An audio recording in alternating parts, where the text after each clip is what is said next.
Hey everybody, and welcome back to the channel. Izola here with Flick Direct, and I've got another 4K UHD SteelBook to review, and this time it's Sonic 3. So grab your popcorn, sit back, relax, and let's get this started. Sonic, Knuckles, and Tails are back at it, and this time the trio actually faces off against a dark, mysterious, and extremely strong hedgehog named Shadow. And Shadow comes with a very, very dark past. Of course, you all know who voiced Shadow.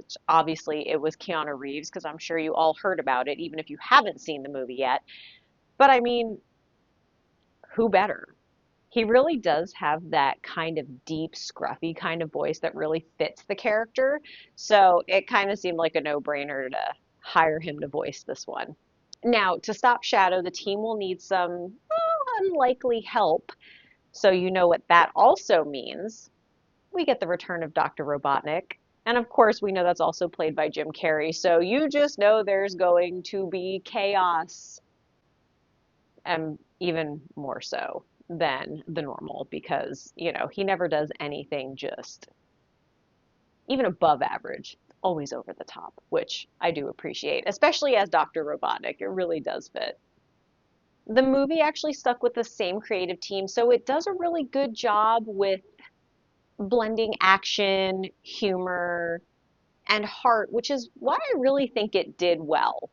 I think we've all seen time and time again where we've had, I don't know, I wouldn't even say trilogies. I would just say we have a sequel and it just doesn't work. So this creative team and just the acting, all of that just really worked well, and it shows on the screen. I was honestly surprised that Sonic 1 and 2 were able to keep the storyline fresh and clean. And then when they announced that they were coming out with a third, I was like, well, are we going to be able to keep up this tempo? That's always the primary concern when you start making multiple movies about one particular, I don't want to say character, but group of characters. But I do have to say that the storyline was still pretty good. And this kind of tied them all together in a way, like a package with a little bow on it. So it was a nice little wrap up, I guess you would say. It just adds a bit more to it, the overall story. Now, of course, with returning cast members, their acting is still just as good as it was in 1 and 2, so there's no worries there for what expectations might be. They're not just, dropping the ball because this is now the third installment of the franchise. Now, I did read some reviews where they mentioned that they thought Keanu Reeves was a little hit and miss with his voice acting, but I don't know if I entirely agree with that. Meaning, it's not always the actor's fault, right? You're going by direction. Depending on how many takes they do, you're not the one that gets to choose the last take on how you say something. So it could possibly be story, direction, final take, whoever decided on choosing which best to put into the movie that can ultimately make it seem like it could be a miss in certain situations. But also with Shadow, he's kind of a dark and broody character, and that's pretty much Reeves's voice. So I'm not entirely sure. Um, Again, if I agree with the misses, but I can kind of see what they mean by their interpretation of that. It's just, whether or not you agree with that opinion or not.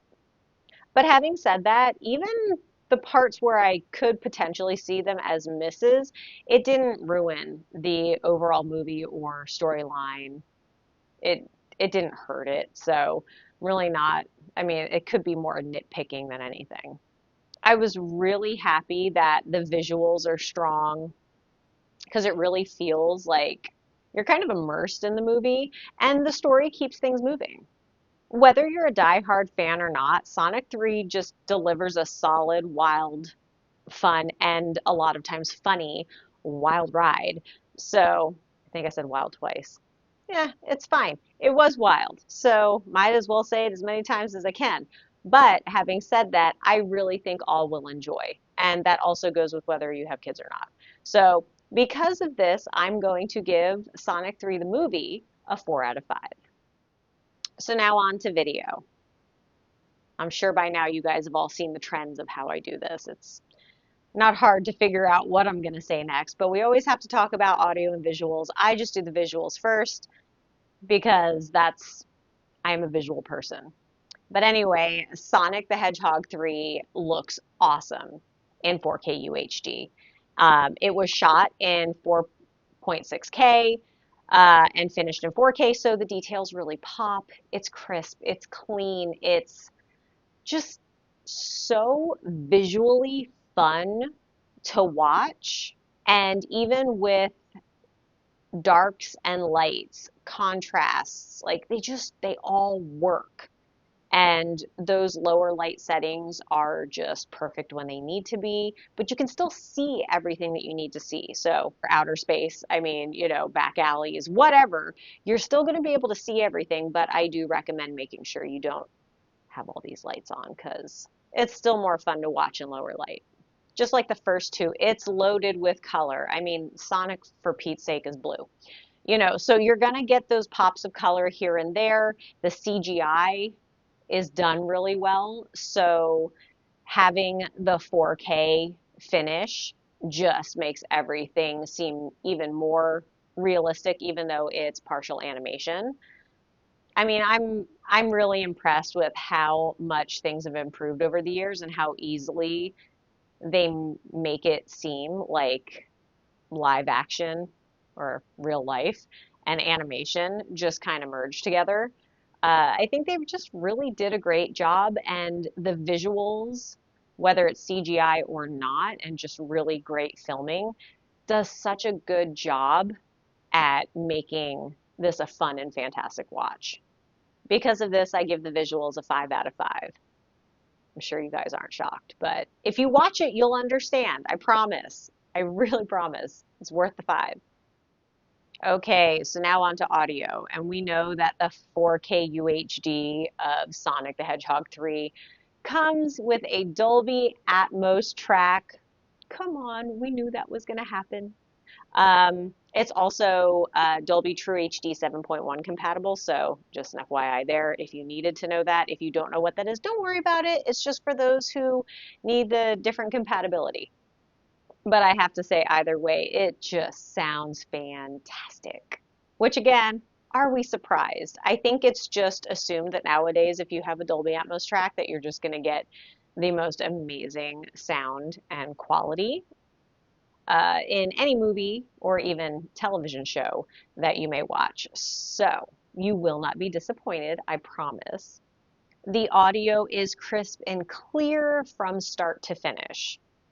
And you're really going to be able to hear every single word that a character is speaking, even with those softer moments where you may think you need to turn up your television.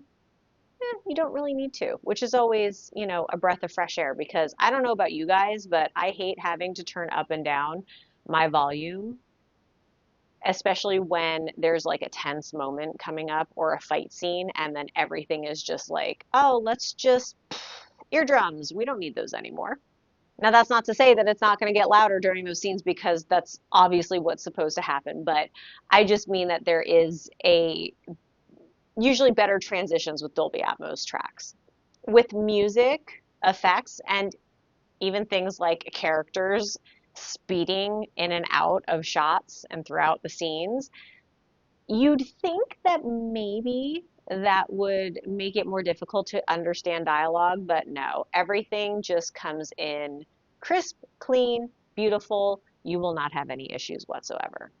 Overall, the audio quality is solid and makes for an excellent experience. Because of all of this, I'm going to give the audio a 5 out of 5. Okay, now on to the extras.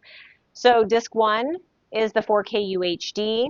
Disc 2 is going to be your Blu-ray, and that's where all of your bonus features are going to be. This is nothing new. This is what all of the SteelBooks, even when you purchase the Blu-rays on their own without 4K UHD, they're always going to be on the Blu-ray. Yeah, I haven't seen one yet that has not had it that way, but I could be wrong. I may be forgetting.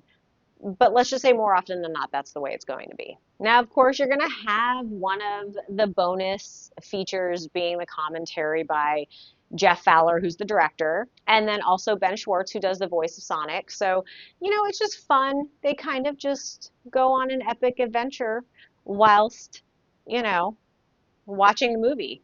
Who doesn't love that? I always think those are fun because you get jokes and, you know, sometimes when I've watched a movie the way it should be watched, I will go back and watch the commentary version and laugh my butt off half the time. Unless if it's a really serious movie, then really aren't too many jokes. You then have Sonic Family Fun, and that's pretty much the cast and crew just talking about how they've become one big happy family. And that's not really a surprise because this is their third movie, so you'd expect to have a very tight-knit family type of experience. Then you have Enter Shadow, and that's Keanu Reeves and other cast members talking about Shadow's entrance into this movie, and honestly, his portrayal of the fan favorite. I mean, everybody really loves Shadow the Hedgehog. So, and I mean, after you see this movie, you'll definitely understand why, if you are not a diehard Sonic fan. You then have the Robotnik family, and that's, well, I should say family reunion because you're having Ivo and Gerald. Jim Carrey kind of discusses bringing the two characters and having this family reunion and how he brought them to life. So it's pretty fun and interesting. For the Love of Sonic, directing a trilogy. This is pretty much the director talking about having animation, visual effects, backgrounds. I mean, there's a lot to share here and how it all came together at the very end. And I think it's just kind of interesting, especially for those who want to work in the film industry. It's kind of nice to see directors' opinions on how they handle things and how things came to be. So I would definitely give that one a watch as well. You have the Fox, the Echidna, and the Hedgehog, and that's talking to Ben Schwartz, Colleen O'Shaughnessy, and Idris Elba.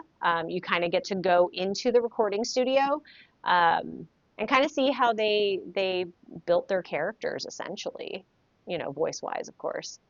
Live action lunacy, acting opposite puppets. I think that one explains it all, but it's fun to see how they had to figure out working with pretty much life-size puppets.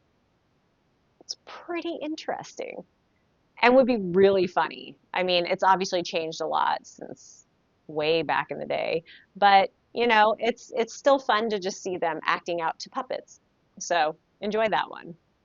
From Cryo Tank to London. This is going to take you on all the different sets, right? So you're going to see basically how they filmed, where they filmed, and all these fun locations. And you'll probably want to travel at some point watching this. I love watching those because you'll see little tidbits of locations. You're like, ooh, that's really pretty there, and I love to travel. So it's definitely one that made me want to put on my travel shoes and get to adventure.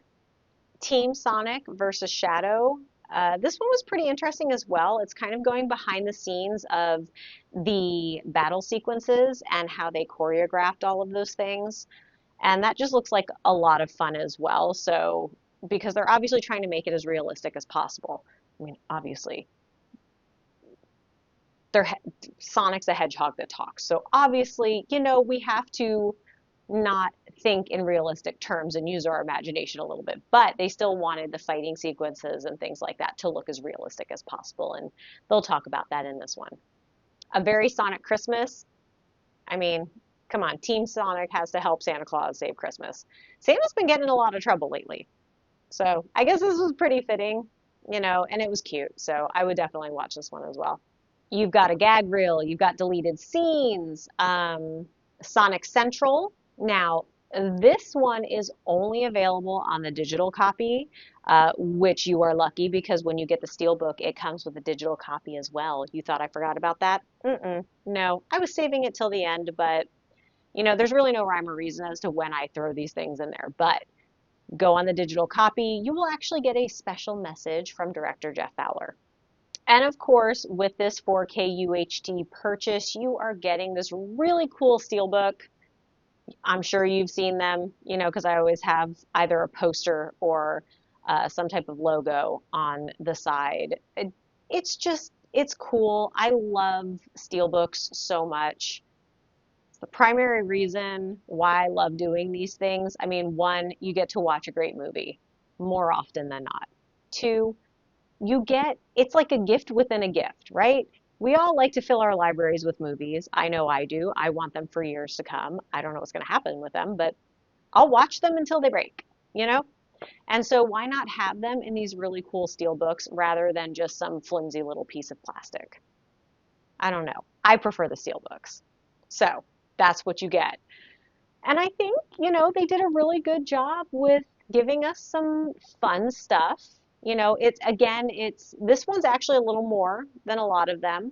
And there's a few little different things in there. So it's not just the same, watch the commentary, talk to the director, maybe a deleted scene or two, like the Santa Claus one, or going into the studio with the voice actors. So I think they did a fun job. And because of that, I'm going to give it a 3.5 out of 5. I think they did a pretty good job. Again, there's probably room for improvement, but they gave us some fun stuff. Overall, the Sonic 3 4K UHD from Paramount gives us pretty much everything you could want in a release. You've got really cool packaging, you've got a fun movie that's just filled with awesome visual effects and some great audio. You've got some really fun extras. You've got digital copies so you can take it on the go. I mean, great voice acting, a fun storyline. I mean, what else could you really ask for in a release like this? I really don't think that there's anything else that I can add to summing this up that I haven't already spoken about in detail in the other pieces. I really do think that, again, whether you're a diehard Sonic fan or not, whether you have kids or not, it really doesn't matter. If you just enjoy the movies and you love steelbooks like I do, or you just love movie collecting, this is definitely something that you should add to your collection. And because of all of this, I am giving Sonic the Hedgehog 3 in 4K UHD, obviously the steelbook as well, a 4.4 out of 5.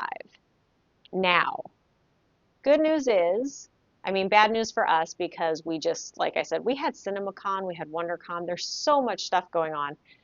I'm a little late to getting this done, but that's actually good for you because you don't have to wait long. By the time this is up, you can go out tomorrow morning and purchase your copy or go online. It just depends on how fast you want it in your hands. It's not going to be Sonic fast, or Shadow, or you get my drift. But you will get it pretty darn quickly. And for the price point, I think it's definitely worth it.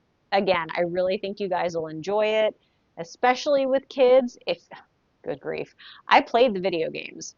So I've always had, a special place in my heart for Sonic. So I'm really glad that these have done well. And I think, again, not a fan, a diehard fan, doesn't matter, you still really enjoy it. And with that, this concludes this week's episode. I really hope you enjoyed it. And please be sure to like and subscribe to all of our channels so you never miss out on any entertainment news. Thanks for watching, and we'll see you next time. Bye!